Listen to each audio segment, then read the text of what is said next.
Bueno, buenas tardes a todos. Como ustedes saben, las pruebas de bienestar fetal es una herramienta muy importante, de hecho, una herramienta básica que tenemos todos los ginecólogos, los residentes, los agregados y los staff, y por lo tanto es una herramienta que tenemos que saber manejar a la perfección.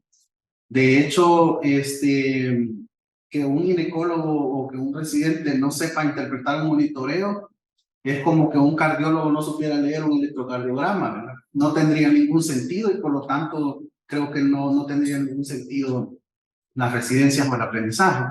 Entonces, para comenzar, y este problema lo hemos visto de forma recurrente, ¿cómo vamos a clasificar las pruebas de bienestar fetal?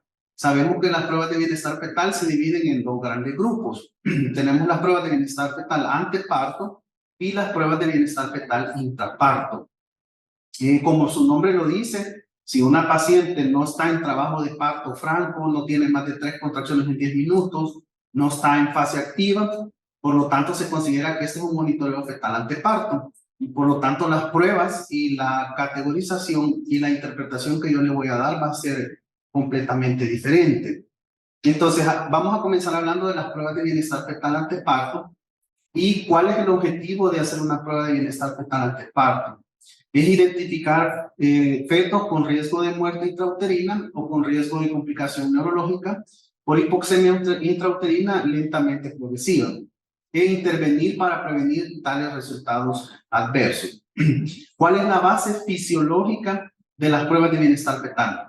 Como sabemos, para que un feto entre en asfixia, es un proceso que va desde la hipoxemia, luego va hacia hipoxia y luego hacia asfixia, con la consiguiente acidosis metabólica y acidosis mixta que el bebé hace. Pero, obviamente, si yo estoy con una prueba de bienestar fetal anteparto, es muy poco probable que yo vaya a identificar a un bebé que esté en acidosis o esté en hipoxia, porque obviamente no ha entrado en un estado de estrés como lo sería el parto. Ahora, si ya el bebé tiene un estado de acidosis crónico, entonces ahí sí la prueba fetal anteparto me va a servir para identificarlo. Entonces, ¿cuál va a ser la descompensación progresiva que va a tener ese bebé? Primero va a entrar en hipoxemia, que como sabemos, todos los bebés durante el trabajo de parto presentan algún grado de hipoxemia. Por definición, hipoxemia solo es la disminución del oxígeno en sangre periférica.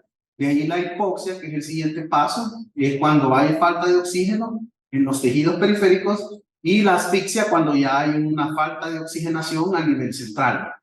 Entonces, obviamente los bebés nos dan avisos de que están entrando en algún grado de hipoxia o de acidosis, y nosotros tenemos que saber identificarlos para saber hacer las medidas correctas. ¿Qué es lo que va a pasar cuando un bebé comienza a presentar estados de hipoxia o de acidosis? Obviamente el bebé va a echar a andar mecanismos compensatorios o mecanismos para optimizar el consumo de oxígeno. Uno de los más frecuentes es la disminución de los movimientos fetales, luego la disminución de los movimientos respiratorios, la disminución del tono fetal, lo que conocemos como el famoso perfil biofísico, que es una prueba fetal anteparto. Entonces, hay una variable muy importante que nosotros debemos tener en cuenta a la hora de evaluar un monitoreo. Y esto prácticamente es lo que me va a categorizar a mí si una prueba anteparto es, una prueba intraparto, perdón, es categoría 1, 2 o 3.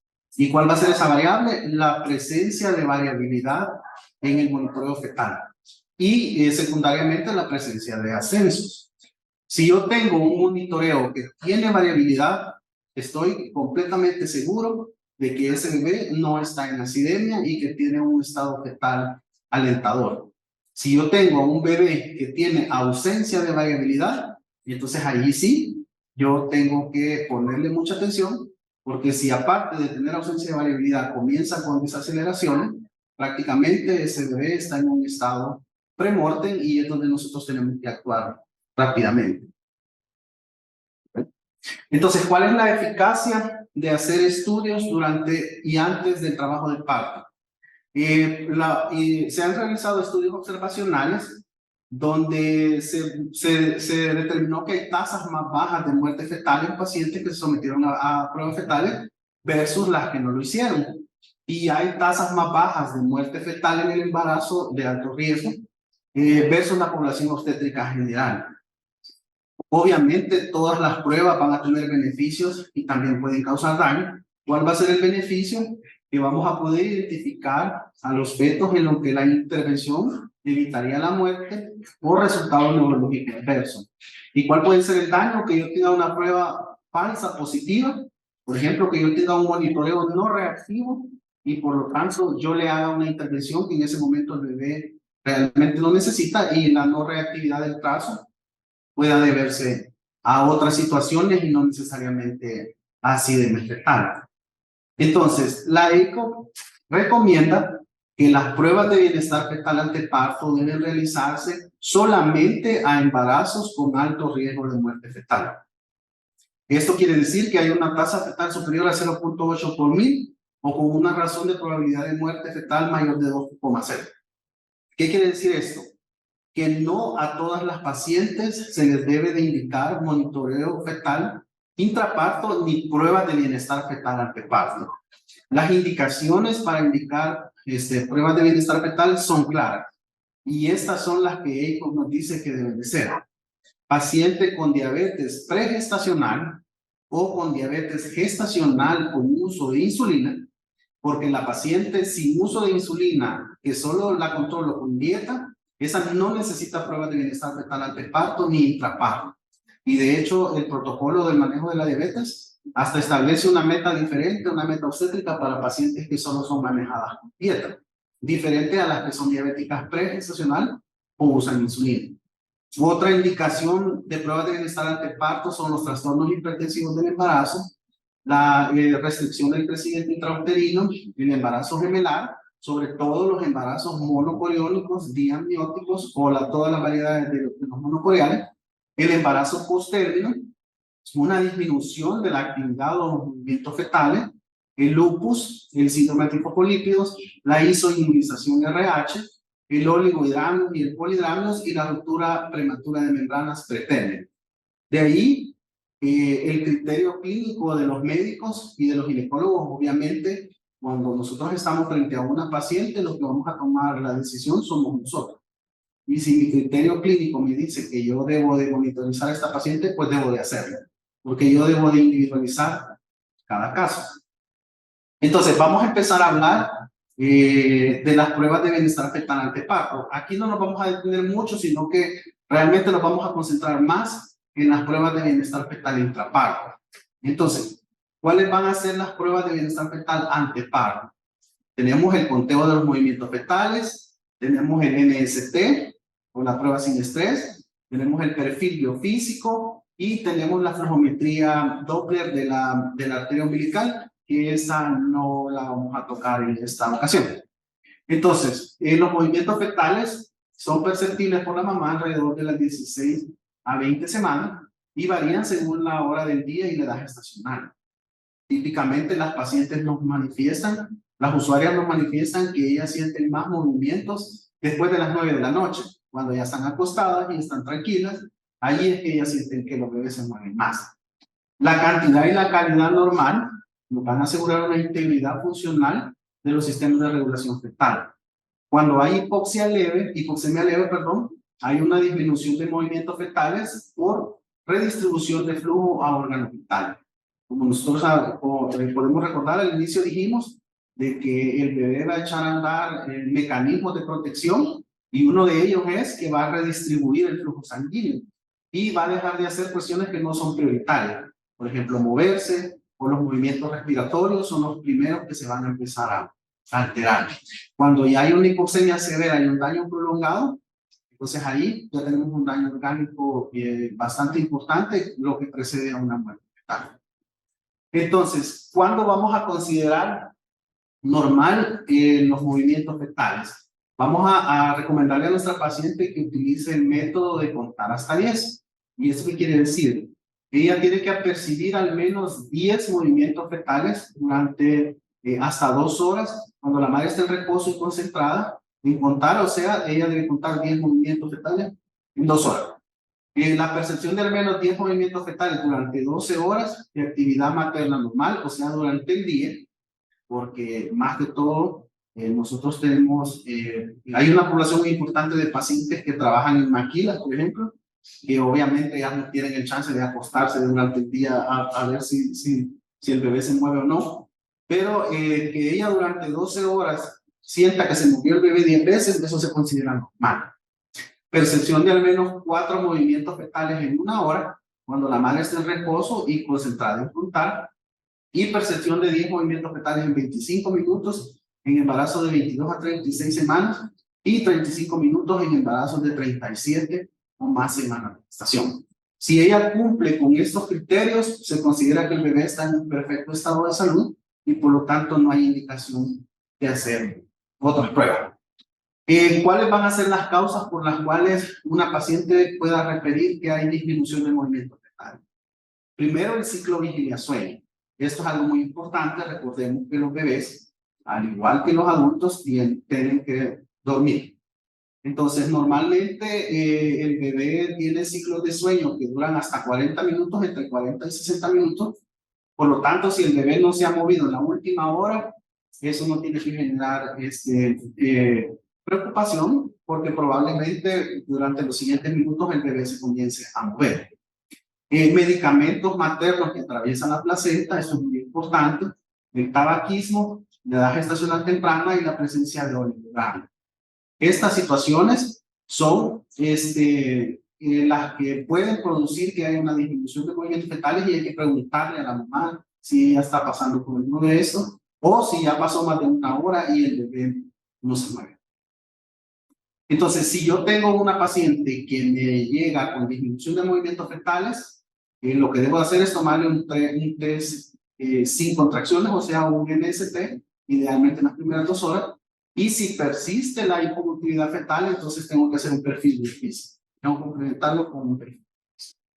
Entonces, según el resultado, si el NST es no reactivo y el perfil biofísico es bajo, y yo encuentro una restricción del crecimiento intrauterino, ahí lo que voy a hacer es manejarlo según los estándares clínicos actuales. Yo ya sé qué hacer si tengo un perfil 6 de 8, si tengo un perfil 4 de 10, si tengo un perfil 2 de 10 o si tengo un perfil 0 de 10. Eso ya está normado, que es lo que nosotros tenemos que hacer.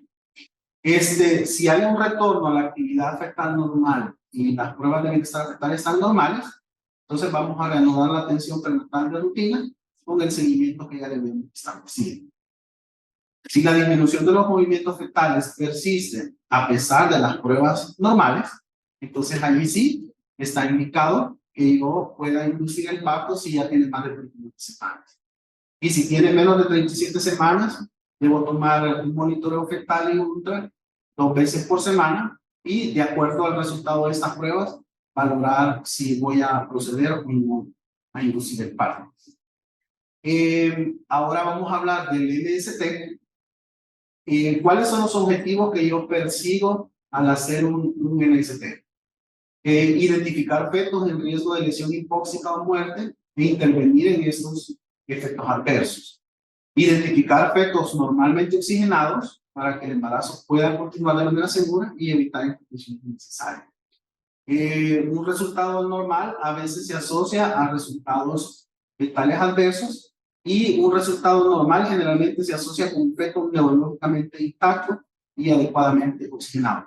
Como sabemos, el NST es una prueba que tiene una alta especificidad, hasta un 85%, pero tiene una baja sensibilidad que tan solo llega alrededor del 60%, 55 a 60%. ¿Cuál es la base fisiológica de una prueba de bienestar fetal anteparto como el NST? Como sabemos, la fluctuación de la frecuencia cardíaca fetal va a depender completamente del sistema nervioso autónomo.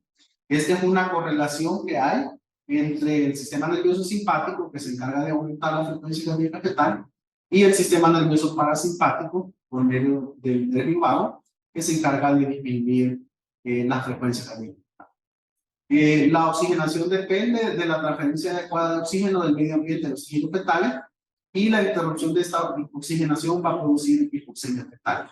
Cuando hay disminución de la presión parcial de oxígeno y del pH, esto me va a ir a alterar a nivel del centro regulador del control de la frecuencia cardíaca que está en el bulbo raquídeo, y por lo tanto, ahí van a comenzar las alteraciones de la frecuencia cardíaca. Entonces, si yo tengo un NST que es no reactivo, lo primero que debo de hacer es prolongarlo hasta 40 minutos, porque como ya dijimos, puede hacer que el bebé esté en un ciclo de sueño y por eso en ese momento. Entonces, ¿cuándo voy a iniciar y con qué frecuencia el NST? Se inicia a una edad gestacional en la que el feto tiene mayor riesgo de muerte, siempre que la edad permita la evacuación de ser necesaria. No está indicado estar haciendo NST antes de las 28 semanas, porque no, obviamente la madurez del sistema nervioso autónomo de este bebé no es adecuada, y falsamente yo lo puedo catalogar como un NST no reactivo, cuando lo que hay es una inmadurez normal a esa edad del sistema nervioso autónomo. ¿Cuándo va a ser aceptable hacer un ST o con qué frecuencia? Una vez o 2 veces a la semana, dependiendo de la edad gestacional. Entonces, ¿cómo voy a interpretar este monitoreo? Depende a qué edad gestacional yo esté. Si es más de 32 semanas, lo voy a catalogar como reactivo cuando hayan 2 o más aceleraciones de la frecuencia cardíaca fetal y al menos 15 latidos por minuto que duren al menos 15 segundos en 20 minutos, o sea, la famosa regla de 15 por 15. Y si es menos de 32 semanas, ahí lo que tiene que haber es un ascenso de 10 latidos por minuto que dure 10 segundos, o sea, de 10 por 10. Como vemos, este monitoreo viene una contracción, bueno, 2, porque al final se ve la segunda, y por lo tanto, este monitoreo es una prueba fetal anteparto porque no cumple con la definición de haber al menos 3 contracciones en 10 minutos. Cuando tengamos un resultado no reactivo, es cuando no cumpla con los criterios que les acabo de mencionar. Lo que les decía, la frecuencia cardíaca debe controlarse durante al menos 40 minutos antes de interpretar la prueba como no reactiva, y la ausencia de reactividad puede ser un signo de interrupción de la oxigenación fetal hasta el punto de una acidemia metabólica. Hasta el 60% de los NST no reactivos pueden ser falsos positivos. Es lo que les decía, la sensibilidad es de un 60%. O sea que hay un gran chance de que este monitoreo que me salió no reactivo pueda tratarse de un ciclo de sueño fetal. Por ejemplo, que la usuaria haya tomado algún medicamento que produjo disminución de la variabilidad. Se da el caso también, sobre todo en las pacientes con preeclampsia severa, que el sulfato de magnesio es uno de los medicamentos que producen disminución de la variabilidad en el monitoreo y no necesariamente es acidemia fetal lo que está pasando. ¿Cómo voy a manejar un NST no reactivo? Si ya pasaron los 40 minutos y la prueba es no reactiva, lo voy a repetir en 30 minutos. Si a pesar de eso la prueba aún persiste no reactiva, lo que voy a hacer es provocar estimulación vibroacústica para que de esta manera puedan haber aceleración. Si yo estimulo a un bebé con estimulación vibroacústica y de esta manera consigo aceleraciones y mejora de la variabilidad, ahí estoy completamente seguro de que ese bebé no está en acidemia y que por lo tanto su estado metabólico es normal. Si a pesar de esto la prueba no mejora, lo que sigue es hacer una prueba de respaldo, ya sea un OCT, sea una prueba de contracciones o un perfil biofísico para evaluación fetal anteparto. Y si es posible, hay que modificar los factores que posiblemente causen resultados negativos. Esto es importante, aunque se practica con frecuencia, ni la administración de glucosa ni la manipulación fetal transabdominal reducen significativamente la incidencia de resultados no reactivos de la prueba. Recordemos que la reactividad y la presencia de variabilidad dependen de la madurez y del buen estado metabólico del bebé, del buen estado de oxigenación. No tiene nada que ver con la glucosa, No es que el bebé tenga hipoglicemia, que por eso no está reactivo. Cuando no hay reactividad y no hay variabilidad, eso me está indicando que posiblemente puede haber acidemia fetal. No me está indicando que haya hipoglicemia. Por lo tanto, desde ningún punto de vista está indicado que yo le diga a la señora, le voy a dar un bolo de glucosa y después le voy a tomar el trazo.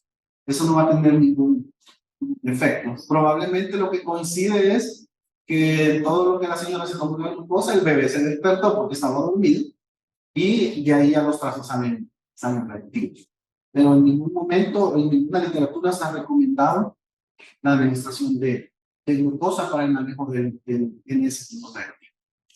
Ahora vamos a pasar al OCT, o sea, al test de contracciones. Este se utiliza con menos frecuencia que el MCT y está limitado por las mismas contraindicaciones de un parto vaginal. Por ejemplo, en una placenta previa yo no me voy a poner a hacer un OCT, ¿verdad? O en una paciente que tenga el antecedente de una cesárea clásica, por ejemplo, no me voy a poner a hacer un OCT. Entonces, las mismas contraindicaciones de un parto vaginal son las mismas contraindicaciones para hacer un OCT. Como sabemos, el OCT lo que se hace es infundir una solución de oxitocina diluida o estimular el pezón, y el objetivo es lograr 3 contracciones en 10 minutos. O sea, conseguir que sea un monitoreo, que sea como un monitoreo fetal intraparto, ¿tá? Con más de 3 contracciones. Si yo con estas 3 contracciones veo que no hay disminución, no hay desaceleraciones o no hay disminución de la variabilidad, yo considero que este OCT es negativo y por lo tanto yo estoy seguro que el estado de oxigenación de ese bebé es el correcto y ese bebé está en un estado metabólico adecuado. ¿Cuál puede ser el resultado de un OCT? Puede ser positivo, puede ser negativo, equívoco o insatisfactorio. ¿Cuándo va a ser positivo? Cuando es anormal. O sea, cuando hay desaceleraciones tardías en más del 50% de las contracciones, inclusive si no se logran las 3 contracciones. Si yo solo tengo 2 contracciones y con eso desacelera en las 2 contracciones, ya yo lo puedo considerar como un OCT positivo y por lo tanto debo de ver cuál es la vía de evacuación próxima. Negativo si hay ausencia de desaceleraciones tardías. Equívoco cuando hay desaceleraciones tardías intermitentes o variables.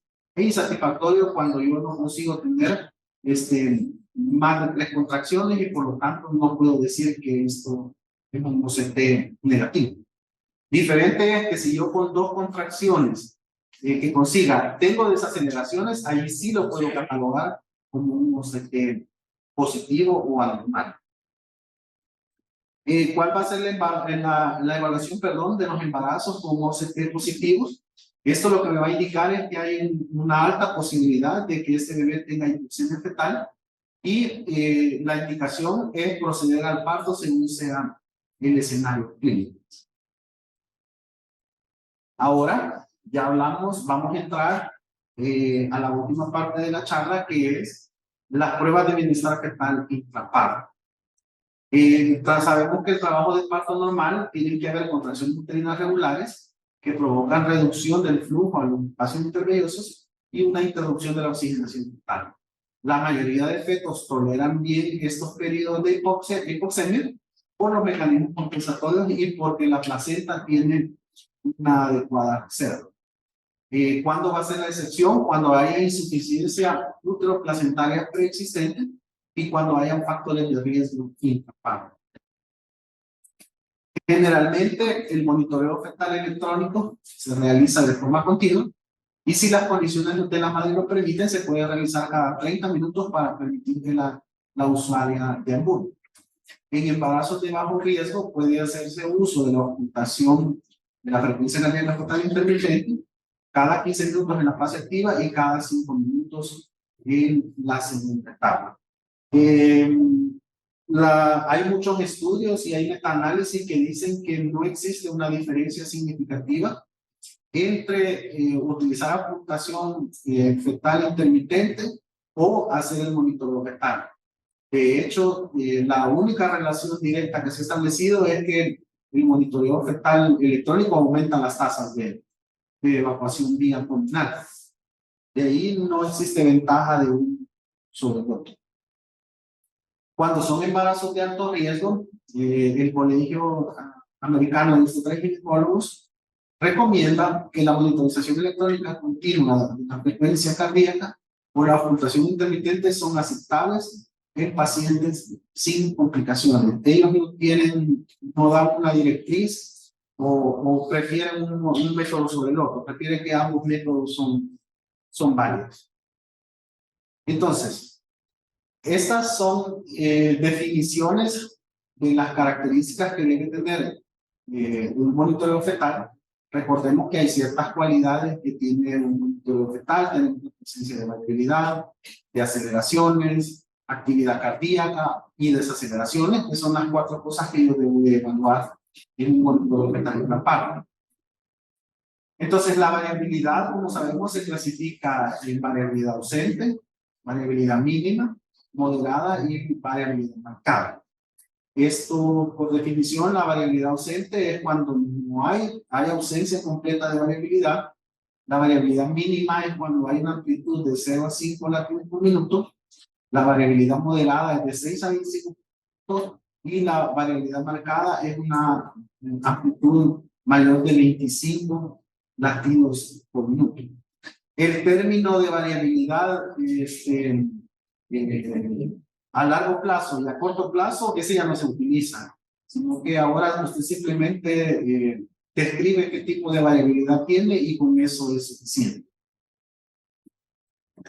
La línea de base, como sabemos, puede haber bradicardia.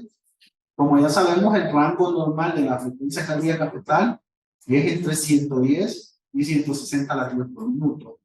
Todo lo que esté abajo de 110 se va a considerar como bradicardia y todo lo que esté arriba de 160 latidos por minuto se va a considerar bradicardia, y cada uno de ellos tiene una posible causa subyacente.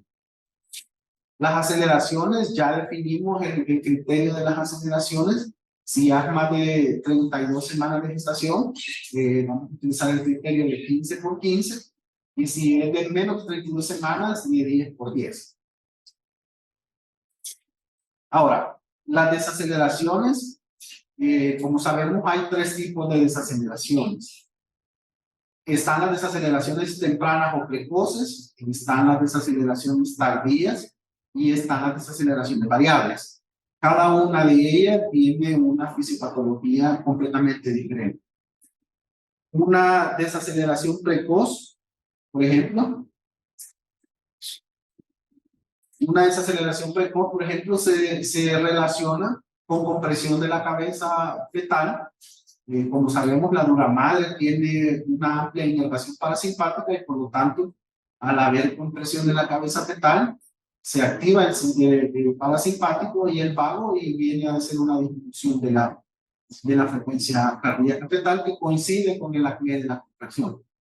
Estas desaceleraciones no tienen ninguna significancia clínica, se consideran normales, y el bebé se puede considerar que está en un perfecto estado metabólico y no necesariamente va a estar en una acidemia.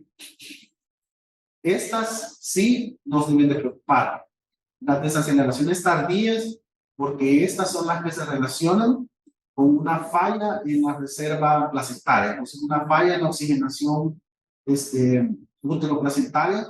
Por lo tanto, si nosotros tenemos desaceleraciones tardías o tipo 2 con disminución de la variabilidad, esas sí nos deben de preocupar, porque eso ya se convierte en un monitoreo categoría 3, que ya les voy a explicar cómo se clasifica.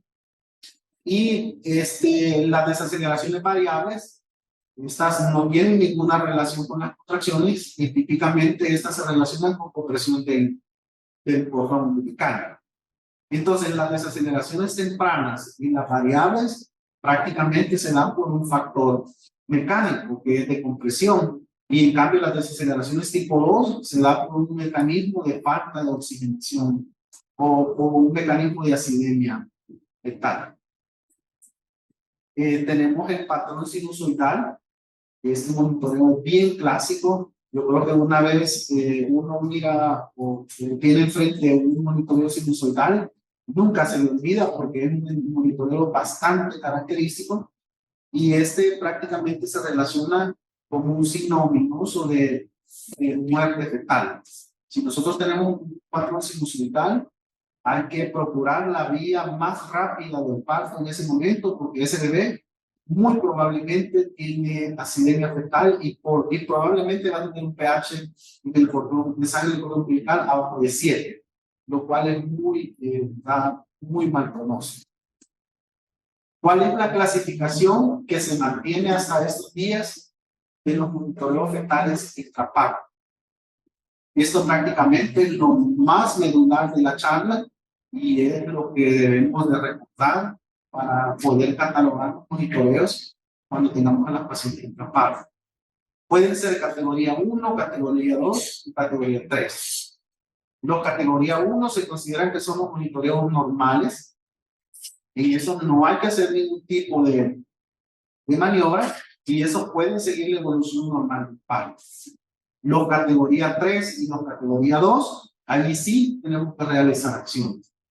La categoría 2 se considera que es un estado o es como un estado transitorio que puede volverse categoría 3 o puede volverse categoría 1.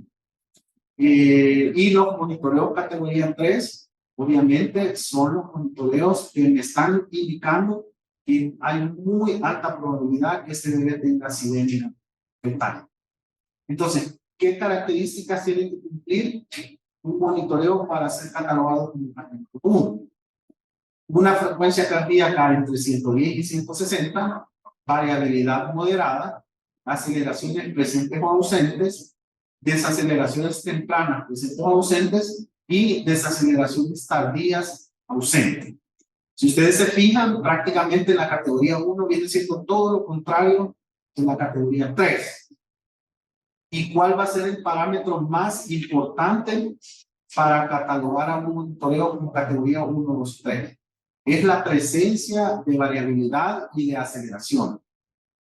Si nosotros tenemos un monitoreo con variabilidad y aceleraciones, ese es un monitoreo categoría 1. Si ya nosotros tenemos, por ejemplo, desaceleraciones tardías con ausencia de variabilidad, allí ya yo lo voy a catalogar con un monitoreo categoría 3. Si ustedes se ven, la categoría 3 nos dice el primer parámetro para decir que es una categoría 3 es la variabilidad mínima, a diferencia de categoría 1 que es variabilidad moderada. Entonces, si yo tengo variabilidad mínima con desaceleraciones tardías o desaceleraciones variables, y bradicardia o patrón sinusoidal, eso ya lo voy a considerar como un monitoreo categoría 3. Todos los monitoreos que no caigan dentro de estas dos categorías son categoría 2. Entonces, fácilmente, si nosotros no queremos aprender esto, aprendamos en categoría 1 y en categoría 3, y todo lo que no clasifiquen dentro de esto son categorías. Así de sencillo. Entonces, la variabilidad moderada está fuertemente asociada con la ausencia de acidosis fetal. Es lo que les decía. Si un monitoreo tiene variabilidad, estoy casi seguro que ese bebé no tiene acidosis fetal y por lo tanto se catalogaría como categoría 1. ¿Cuál va a ser el monitoreo de el manejo de los monitoreos categoría 2? La primera medida que yo debo de hacer es estimular el cuero cabelludo. Hay dos formas de hacerlo. La literatura dice que puedo frotar la cabeza del bebé o puedo hacer un estímulo con una pinza traumática, con una Alice, menciona la literatura. Eso sería traumático con una Alice, creo que quedaría un poquito como a consideración porque de una u otra manera puedo producir algún daño. Pero el hecho de frotar la cabeza fetal durante 15 a 20 segundos y esto durante una evaluación de un tacto vaginal, y si esto me produce una aceleración, yo estoy seguro de que este bebé no tiene acidemia en ese momento. Si la señora está con conducción del trabajo de parto, tengo que detener la conducción del trabajo de parto e inmediatamente iniciar una o más medidas de reanimación. ¿Cuáles van a ser las medidas de reanimación que yo voy a dar? Primero, el cambio de posición. en el cuello lateral izquierdo, o de rodillas, o en 4 puntos. Hay que aliviar cualquier compresión del cordón umbilical o de los grandes vasos maternos, lo que puede mejorar la perfusión uteroplacental. Se puede administrar un bolo de líquido intravenoso que puede ser solución salina o lactato de Ringer. No está indicado soluciones dextrosadas. Esto lo que va a hacer es mejorar el flujo sanguíneo uteroplacental y la oxigenación fetal.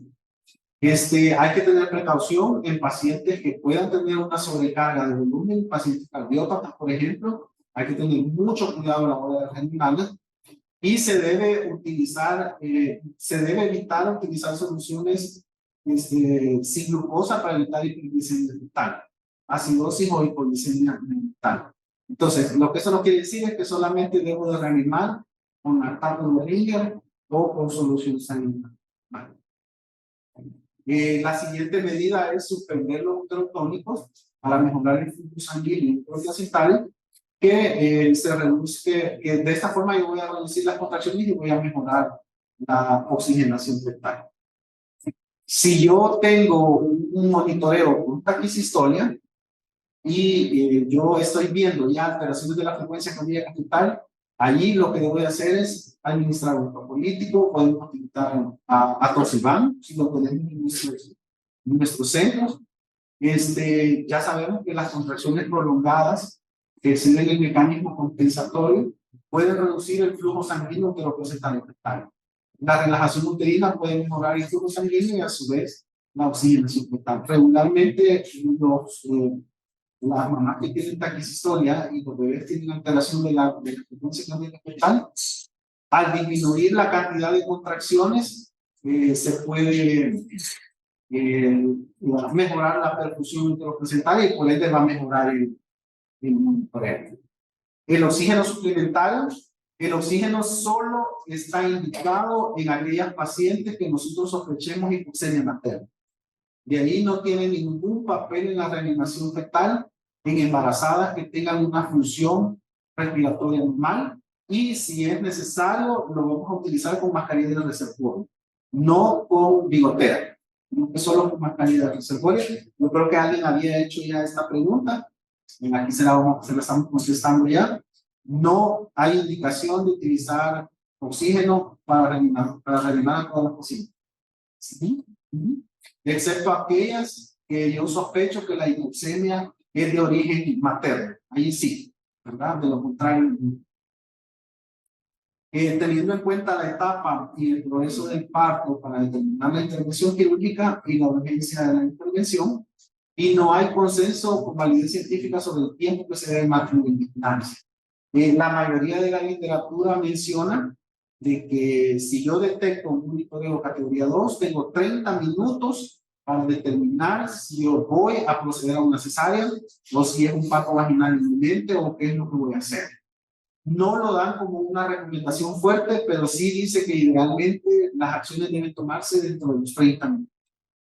Y obviamente esta paciente tiene que tener un monitoreo fetal continuo. No es que le detecte en categoría 2, le voy a quitar el monitoreo y a 30 minutos después se lo voy a volver a poner. No, sino que ella debe tener un monitoreo continuo, porque en cualquier momento, antes de los 30 minutos, yo debo de tomar una acción con esta paciente. El manejo del monitoreo categoría 3 prácticamente es el mismo. Puedo estimular el cuero cabelludo, puedo dar reanimación con bolo de líquido endovenoso. Obviamente en categoría 3 yo me debo de preparar para un parto operatorio y comenzar la reanimación intrauterina. Y si las medidas son eficaces, no son eficaces y persiste el monitoreo categoría 3, tengo que evacuar ese bebé por la vía más rápida posible.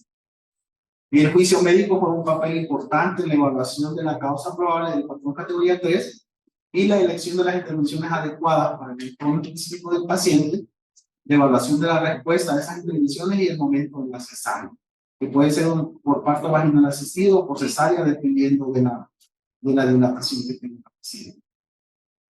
Medidas ineficaces o cosas que yo no debo de hacer para reanimar un trazo categoría 2 o 3. Oxígeno suplementario para todas las pacientes no está indicado. y el aporte calórico o aporte de glucosa tampoco está indicado. Entonces, para finalizar, lo importante es saber catalogar un monitoreo, primero como un monitoreo anteparto o un monitoreo intraparto. Y si es un intraparto, saber catalogarlo como categoría 1, categoría 2 o categoría 3. Y de acuerdo a eso, voy a dar las medidas necesarias. Para cuestiones de aprendizaje, nos podemos aprender en categoría 1 y el 3, y todo lo que no esté ahí es un categoría.